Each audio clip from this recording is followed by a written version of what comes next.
कई तरह के ऐसे कारण होते हैं जिनसे हम इस दोष से युक्त हो जाते हैं।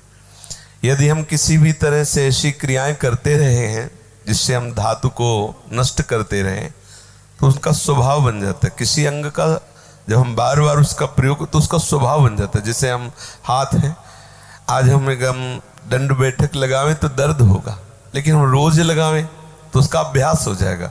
तो अब उसका अभ्यास बन गया धातु छीण करने का।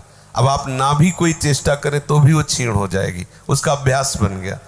अब हम ऐसा तमोगुणी भोजन पालें, बहुत कड़ुआ, बहुत तीखा, बहुत खट्टा, तो वो धातु का क्षरण हो जाएगा, भोजन सही नहीं। कब्ज बन जाए तो उससे नष्ट हो जाएगा। गलत चिंतन हो जाए, जिससे स्वप्न में गलत चिंतन हुआ तो जागृत में उसका परिणाम मिलता है। कई तरह के ऐसे दोष हैं जिनमें हम इन दोषों से अपने आप को नहीं बचा पाते।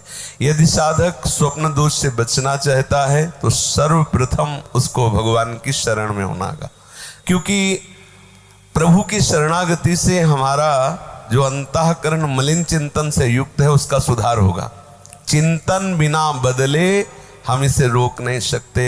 हमारा चिंतन बदल, भोजन शुद्ध है, आपका पेट भी साफ है, आप व्यायाम भी करते हैं और आपने कोई गलत चेष्टा भी नहीं की, लेकिन गाढ़ गलत चिंतन हो गया तो आप धातु रहित हो जाए। उस समय आपका धातु चरण किसी न किसी उपाय से हो जाएगा। प्रभु की शरण में होकर सत्य शास्त्रों का स्वाध्याय करें, नाम जपने की चेष्टा करें, सात्विक भोजन पाएं और खूब शरीर को थकाएं। शरीर को थकाना आवश्यक है।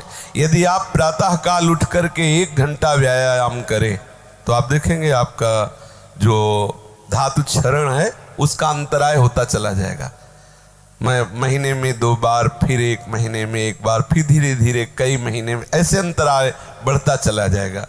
अपने पास ऐसे भी लोग आए हैं जो 24 घंटे में 7 बार धातु का क्षरण करते हैं। हालत ये हो गई, ना आँख में चश्मा काम कर रहा है, ना भोजन पचाने के लिए आँख काम कर रही, हर तरह से वो नष्ट होते चले जा रहे।